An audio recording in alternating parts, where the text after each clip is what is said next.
SUV rolled by. A gunman then opened fire, and one bullet struck the man in his 60s, just delivering beverages, doing, his work this morning. He was hit in the leg. He is expected to be okay. And then a second man that was here in his 20s, a man who police believe could have been the intended target of the drive-by shooting, also hit. Breaking news or just reckless gossip. Tia Kemp claims Rick Ross isn't just hiding secrets, he's hiding bodies. She says the drive-by shooting that nearly killed her son wasn't random, but a botched hit ordered by Ross himself. Even more shocking, she's tying his name to unsolved murders, missing persons, and cover-ups connected to Diddy's infamous parties. If even a fraction of this is true, we're looking at one of the darkest scandals hip-hop has ever seen. So the question is, did Rick Ross really order the hit?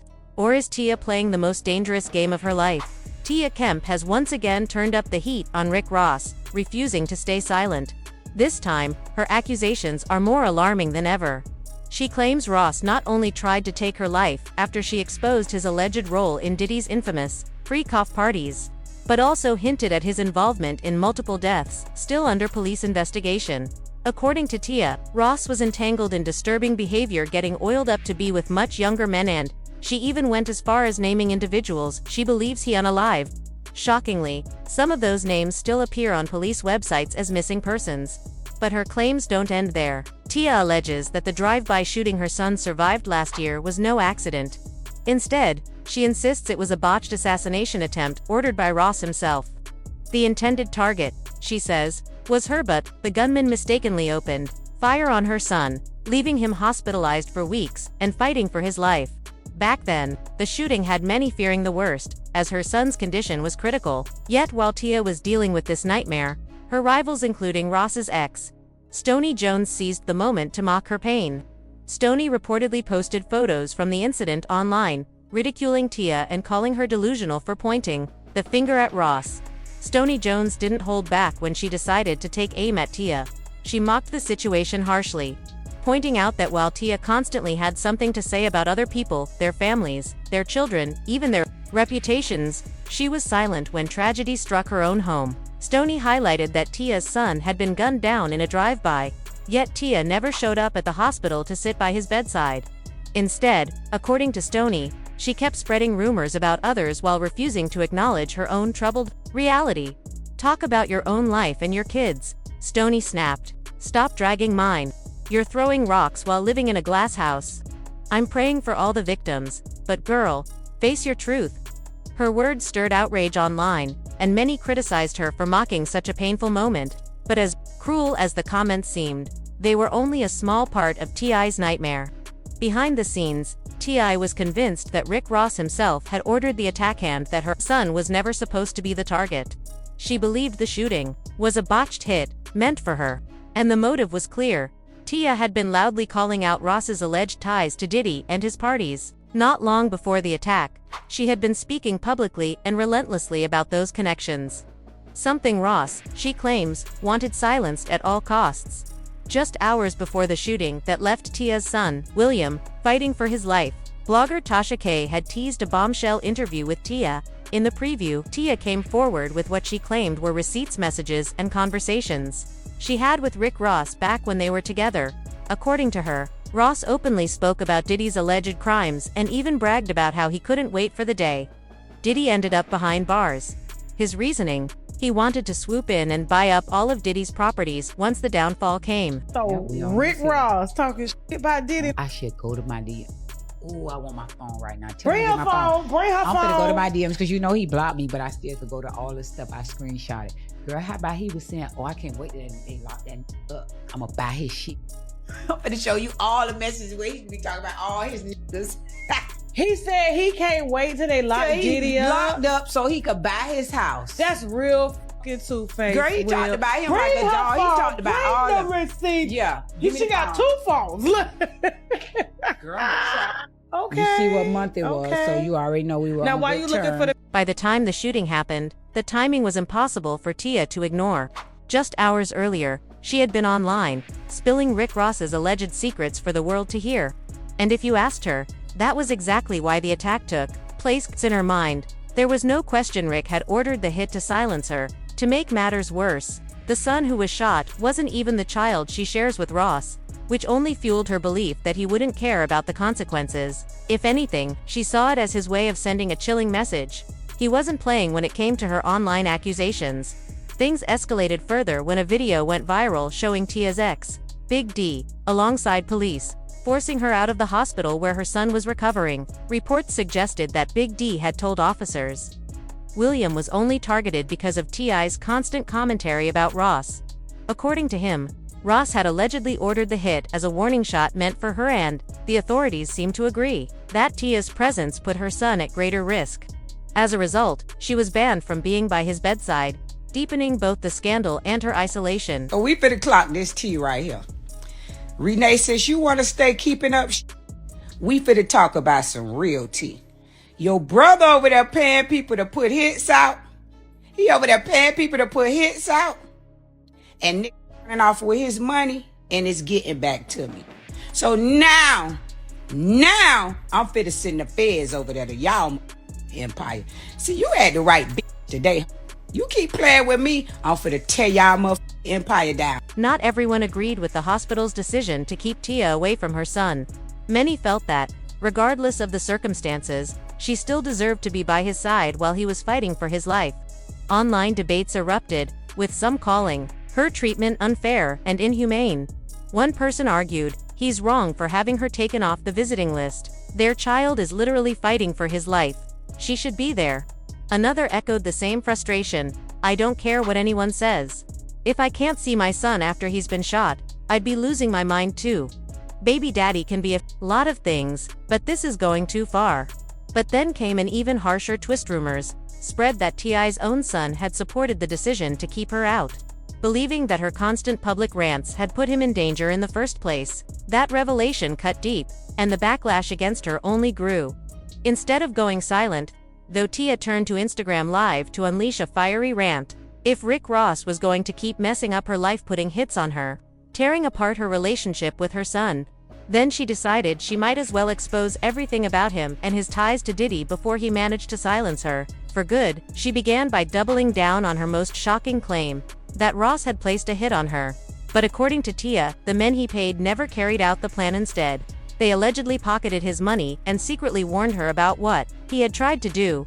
Tia didn't stop at accusing Rick Ross of targeting her. She went even further, linking his name to multiple deaths that, to this day, remain unsolved and shrouded in mystery. These weren't vague accusations tossed out in the heat of an argument. She tied her claims to names, real cases, and families who are still waiting for closure. One of the most shocking stories she shared centered around a woman named M. Carroll, whose death continues to haunt both investigators and her loved ones. According to Tia, Carroll's death wasn't just another tragic, random act of violence. She insists it was deliberate, an attack carried out under Ross's watch, allegedly by people within his own circle. The story goes that Carroll was simply on her way home, minding her own business, when her life was brutally cut short.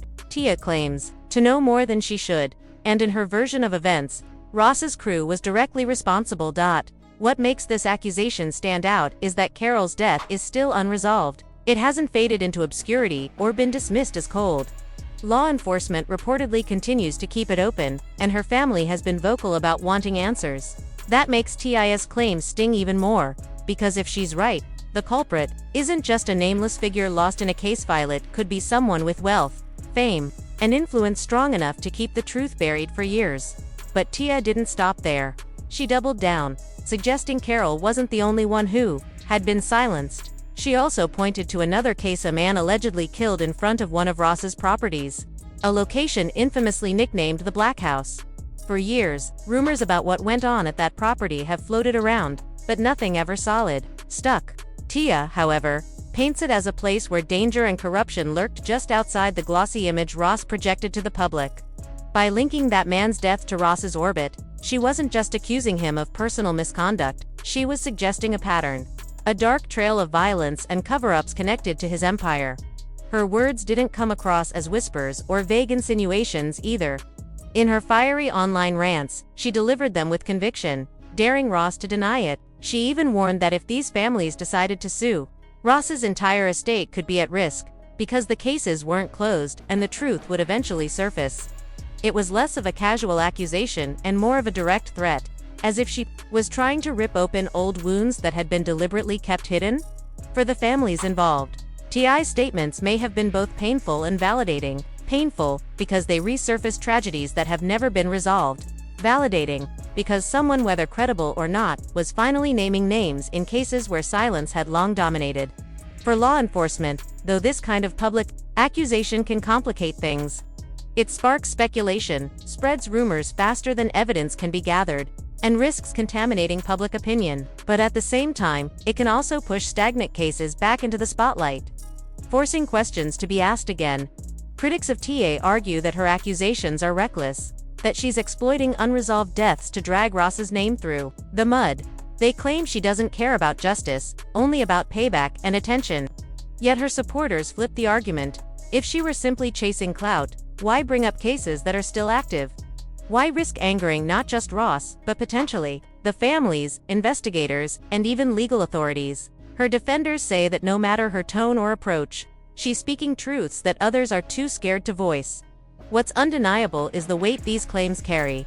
Tying a celebrity like Rick Ross to unsolved deaths transforms the conversation entirely. It's no longer just about messy relationships, internet drama, or feuds with exes. It becomes a question of crime, accountability, and whether power and fame have been used to shield serious wrongdoing. If even a fraction of T.I.'s words hold truth, then we're looking at something far bigger than gossip. The very mention of Carol's name alone reignited conversations online. People began digging into old news articles, searching for clues, and rehashing timelines. Some pointed to inconsistencies in how Carol's case was reported, while others theorized about connections between her and Ross's circle. The Black House story also took on new life, with forums and comment sections buzzing about what had really gone down there and why it never gained mainstream media attention. Tia framed her accusations like a final showdown. In her own words, she promised to dig up every skeleton connected to Ross, making it clear she wasn't afraid to expose what she claimed to know. For her, this wasn't just an argument anymore, it was war. And the mention of Carol's case, along with the man at the Black House, became weapons in her battle to dismantle Ross's image piece by piece. At the heart of it all, though, lies a chilling thought: unresolved deaths mean unresolved justice. Families like Carol's still wake up every day without closure. And if there's even a sliver of truth to Tia's words, then those responsible may still be walking free, protected by money, influence, or fear. Whether Tia is seen as a whistleblower or a provocateur depends on who you ask, but either way, she's dragged these cases back into the light. And that's where the public now sits, caught between skepticism and curiosity. Is Tia exposing real secrets, or is she weaving tragedy into her feud for maximum impact? Either way, her words ensure that the names she mentioned won't be forgotten anytime soon. But the accusations didn't end there. Tia went on to recall another disturbing case: the death of a man outside one of Ross's properties, a place infamously known as the Black House. She insisted Ross knew exactly what happened and warned that these cases were far from forgotten. In her fiery words, she called out Ross directly: "You know who Miss Carol is. That case isn't closed, and her family is coming for your estate. You remember the woman who left my mama's house after getting her hair done that was tied to your brother's drama? And what about the man in front of the Black House? We're about to dig up everything you've buried. I'm not playing with you. I'm about to finish this once and for all." What makes all of this even wilder is that Tia had been sounding alarms about Rick Ross long before the latest drama. Last year, when Homeland Security raided Diddy's mansion, Tia went live on Instagram and claimed Ross immediately fled to Miami to keep a low profile. According to her, he was terrified that he might be next in line for a federal investigation. She insisted Diddy was sitting on multiple tapes, allegedly showing Ross getting intimate at his notorious parties, and that Diddy planned to hand them over to the feds when the timing was right. On her live stream, Tia mocked Ross relentlessly, calling him out by name and daring him to stop hiding. "Don't get quiet now. You scared, huh? You know you're on those tapes. You got kids' time for them to see who you really are. You should have shut me up a long time ago, but you didn't. Now I'm not letting off." Her rant spiraled into taunts about his lifestyle, mocking his image, his clothes, even his private jets. She painted Ross as a man scrambling to maintain relevance while his empire slowly crumbled. And she promised that if he kept trying to silence her, She'd come forward with every detail she knew, exposing everything he tried to bury. Whether or not the rumors about Rick Ross ordering a hit on William are true, one thing is clear: Tia may be playing a very dangerous game. If her claims are even half right, Ross isn't backing down. And not even her son seems to be off-limits. Of course, the internet had plenty to say. One commenter wrote, "So Rick Ross is a fake gangster, a fake kingpin, a fake tough guy, and even a former correctional officer. And now you're telling me he's a fake ladies' man too? I can't even be surprised at this point." Another person took things even further, adding, "Diddy definitely played in Rick Ross's peanut butter. Both of them been pumped, both of them ate hot dogs, these dudes love swimming in the fruity pebbles." Wild accusations like this might sound over the top, but they reflect just how deep and messy the internet chatter has become. Every new claim, every new rumor, adds fuel to a fire that refuses to burn out. For some, these comments are nothing more than reckless trolling, people trying to get laughs and clout online, but for others, they feel like hidden truths being disguised as jokes because, let's be real, sometimes comedy is the only way people express uncomfortable realities. But once the jokes die down, we're left staring at questions that cut far deeper than a few playful insults. Do you believe Tia's claims? Did Rick Ross actually orchestrate an attempt on her life, only for her son to be caught in the crossfire? And if that's true, what does it say about the lengths some powerful figures might go to in order to protect their image, their money, and their secrets? This isn't just about gossip anymore, it's about patterns. Time and time again, we've seen celebrities rise to incredible heights, only to have rumors of dark dealings, hidden crimes, and personal scandals trailing closely behind them. The music industry especially has been built on myth-making, larger-than-life personas, tough guy images, and the illusion of untouchable wealth and power. But when those myths start cracking, when people like Tia step forward with stories that sound more like crime documentaries than celebrity gossip, the lines between entertainment and reality begin to blur. Let's not forget Ti isn't just throwing out random words for attention. She's tied her accusations to names, dates, places, and even tragedies that remain unsolved. Families are still waiting for answers about missing loved ones. Police investigations are still active. And regardless of how the public feels about Tia, there's no denying that her words have stirred conversations that law enforcement might have to pay attention to, whether they want to or not. Now, skeptics are quick to argue that Tia has motives of her own. They claim she's bitter, that she's looking for clout, or that she's spinning narratives to keep herself relevant. And maybe that's true. But here's the thing: what if even a fraction of what she's saying holds weight? What if the drive-by shooting wasn't random, but a carefully orchestrated warning? What if those missing people she referenced really do have connections to Ross's circle? That possibility alone is enough to make the situation chilling, because if Ross is innocent, then what we're witnessing is a woman publicly tearing down his reputation with no real proof. But if she's telling the truth, then we're looking at a powerful figure who's willing to go to terrifying extremes just to keep the world from seeing behind the curtain. And either way, it's a lose-lose situation. His silence and refusal to address the accusations only make the speculation louder. That's why fans are so divided. Some brush it off, pointing out Ross's past as a correctional officer and calling him a fake gangster, saying the image he sells in his music doesn't match reality. Others believe Ti's words because they align with whispers that have floated around the industry for years, whispers about wild parties, strange alliances, and celebrities covering for each other until things spiral too far out of control. It's also worth asking why Tia hasn't stopped. If all of this is fabricated, why put herself in such danger? Why continue doubling down, even after her son's life was nearly taken? The easy answer is clout, but the risk seems far too high for simple internet fame. It feels like she's either reckless to the point of destruction, or she's a woman who believes so strongly in what she knows that silence isn't an option anymore. And that's where the audience watching this comes in. These stories don't just live and die on social media. They shape how we view celebrities, how we question the truth, and how much power we're willing to give those at the top. Every comment, every share, every debate adds momentum. That's why this isn't just T-Tits, a cultural moment where entertainment and real life collide. So what do you think? Are Tia's claims the desperate rants of someone with a grudge? Or are they the cries of a woman who knows far too much and is paying the price for speaking out? Was the drive-by shooting just an unfortunate act of street violence? Or was it an intentional warning meant to silence her forever? One thing's for sure, the story isn't slowing down anytime soon.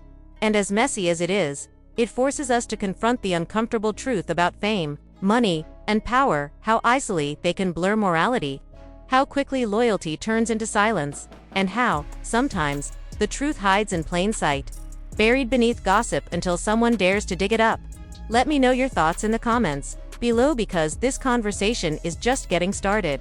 And while you're here, don't forget to click on the next video, where we dive into even more messy drama that'll leave you questioning just how much of what we celebrate is real, and how much is just performance.